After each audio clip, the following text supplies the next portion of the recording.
Class 4 lesson 3 किरमिज की गेंद। किरमिज की गेंद। गर्मी की छुट्टियां थीं। दोपहर के समय दिनेश घर में बैठा कोई कहानी पढ़ रहा था। तभी पेड़ के पत्तों को हिलाती हुई कोई वस्तु धम से घर के पीछे वाले बगीचे में गिरी। दिनेश आवाज से पहचान गया कि वह वस्तु क्या हो सकती है। वह एकदम से उठकर बरामदे की चिक सरकाकर बगीचे की ओर भागा। अरे अरे बेटा, कहाँ जा रहा है? बाहर लू चल रही है।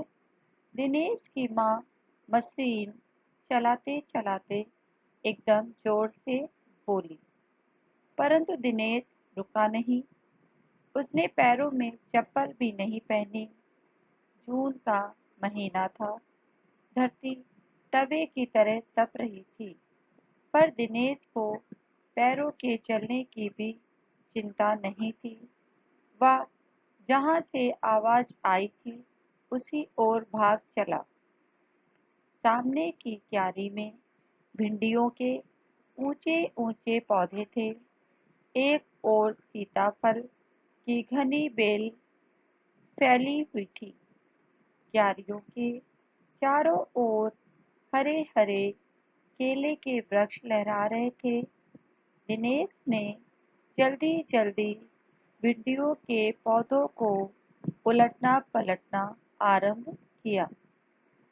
जब वहां कुछ नहीं मिला तो उसने सारी सीताफल की बेल छान मारी। बराबर में ही घूस ने गड्ढे बना रखे थे।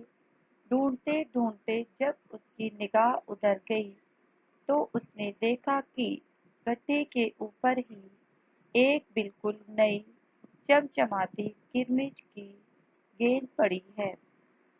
दिनेश ने हाथ बढ़ाकर गेंद उठा ली। लगता था जैसे किसी ने उसे आज ही बाजार से खरीदा है। उसने उसे उलट पलट कर देखा, परंतु कुछ भी समझ में नहीं आया।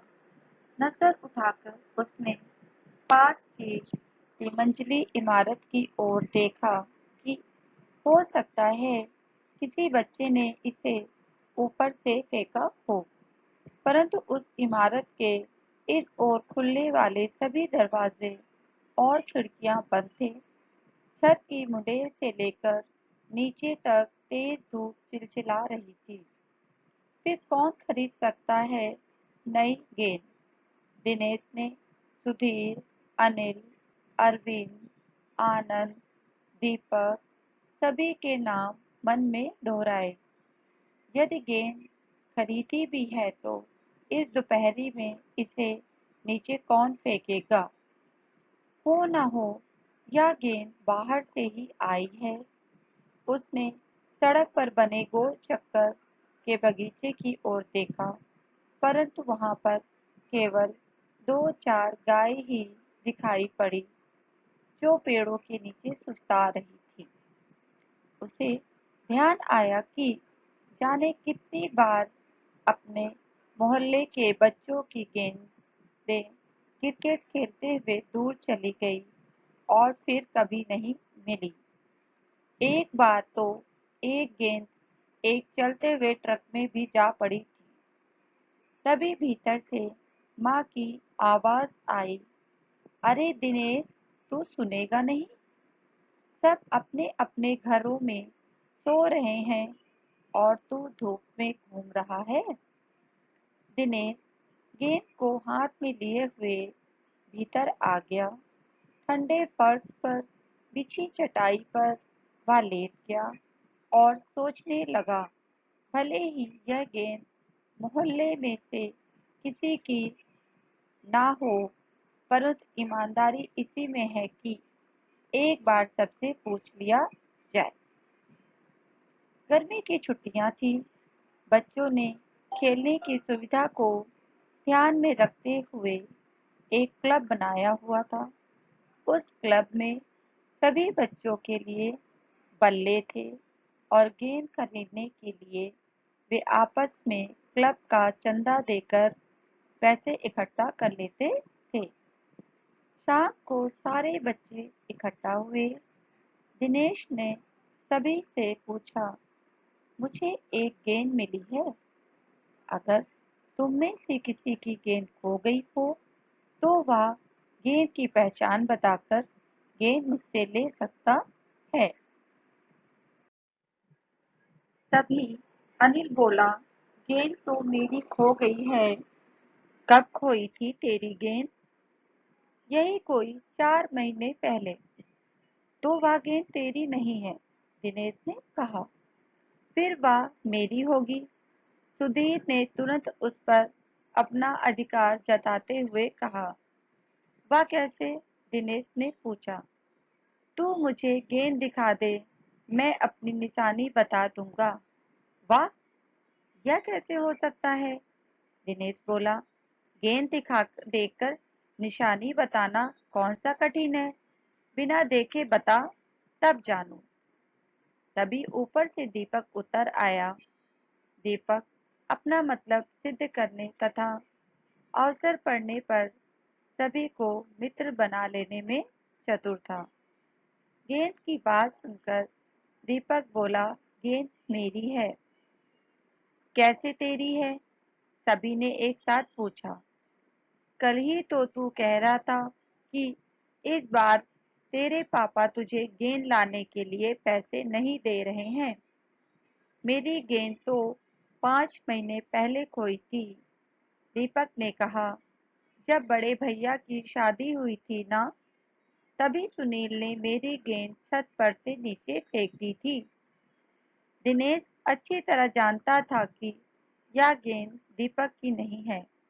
दीपक की गेंद 5 महीने पहले खोई थी और ये कभी हो ही नहीं सकता कि गेंद 5-6 महीने पड़ी रहे और उस पर मिट्टी का एक भी दाग ना लगे। दीपक ने कहा, मैं कुछ नहीं जानता। गेंद मेरी है, वह मेरी है और सिर्फ मेरी है। अरे जा जा, बड़ा आया गेंद वाला। क्या सबूत है कि यही गेंद नीचे फेंकी थी? अनिल ने पूछा। दीपक ने कहा, हाँ सबूत है। मुझे गेंद दिखा दो, मैं फौरन बता दूंगा। दिनेश ने देखा कि झगड़ा बढ़ रहा है। गेंद हथियाने के लिए दीपक, सुधीर और सुनील का सहारा ले रहा है। वह जानता था कि यदि गेंद दीपक के पास चली गई तो ये तीनों मिलकर खेलेंगे। अच्छा, मैं गेंद ला रहा हूँ, परंतु जब तक पक्का सबूत नहीं मिलेगा मैं किसी को नहीं दूंगा। मैं किसी को दूंगा नहीं, दिनेश ने कहा। गेंद आ गई। दीपक उसे देखते ही बोला, यह मेरी है, यही है मेरी गेंद। यह लाल रंग का निशान मेरी ही गेंद पर था। वह सभी गेंदों पर ऐसे ही निशान होते हैं। अनिल ने दिनेश का साथ देते हुए कहा। दीपक ने फिर जोर लगाया, मैं अपने पापा से कहलवा सकता हूँ कि गेंद मेरी है। अरे जा, ऐसे तो मैं अपने बड़े भाई से कहलवा सकता हूँ कि गेंद दिनेश की है, अनिल ने कहा। कुछ भी हो, गेंद मेरी है, दीपक ने उसे धरती पर मारते हुए कहा। धरती पर टप्पा पड़ते हुए मेरी गेंद में से ऐसी ही आवाज आती थी। मेरे साथ बाजार चल, दुकानों पर जितनी गेंदें हैं सभी के टप्पे की आवाज ऐसी ही होगी। अनिल ने फिर उसकी बात काट दी। अच्छी बात है, तो मैं इसे सड़क पर फेंक दूंगा, देखो कैसे कोई खेलेगा। दीपक ने जैसे ही गेंद को सड़क पर फेंकने के लिए हाथ उठाया कि अनिल और दिनेश ने उसे पकड़ लिया। अब दीपक ने रुआसे होते हुए अपने अंतिम हथियार आजमाया। बोला, या तो मुझे गेंद मुझे दे दो, नहीं तो मैं इसके पैसे सुनील से लूंगा। अब तो सुनील, दीपक और सुधीर का गुट मजबूत होने लगा था। तीनों का ही कहना था कि गेंद दीपक की है और उसे ही मिलनी चाहिए। दिनेश तब तक चुप था। वास्तव में दिनेश का मन उस समय सबके साथ मिलकर उस गेंद से खेलने को कर रहा था। बोला, अब चुप भी रहो, झगड़ा बाद में कर लेंगे। अपने अपने बल्ले ले आओ, पहले खेल लें। 5 मिनट के भीतर ही खेल आरंभ हो गया। दिनेश बल्लेबाजी कर रहा था।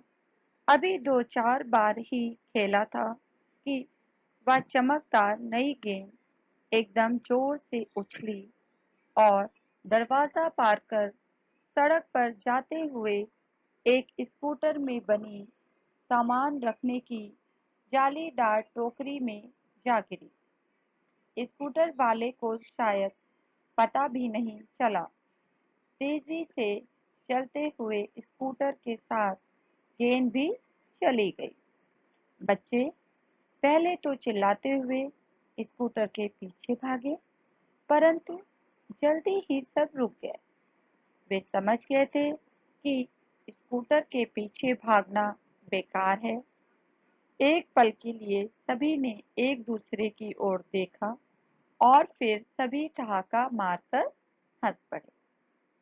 बच्चों, आज आपको ये कहानी अच्छी लगी होगी और इस कहानी के माध्यम से हमें ये भी सीखने को मिलता है कि अगर हमें कोई भी वस्तु या कोई भी चीज़ कहीं पड़ी मिलती है, आस पड़ोस या कहीं भी, तो सबसे पहले हमें ईमानदारी से उसके बारे में सभी से पूछना चाहिए और जिसकी भी जो वस्तु हो उसे वापस कर देनी चाहिए, है ना। हमें किसी भी वस्तु का लालच नहीं करना चाहिए।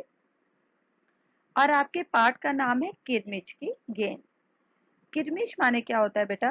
किरमिच रुई या पटसन, पटसन जानते हैं जो सन होता है ना, उससे बनता है, गांव में अक्सर होता है आप लोग, उससे पटसन से रस्सी बनती है। रुई, रुई या पटसन से दोनों को मिलाकर उससे एक मोटा कपड़ा बनता है। वो बहुत ही मजबूत होता है, जिससे कि जूते, बैग और ये गेंद बनाई जाती है। ठीक है।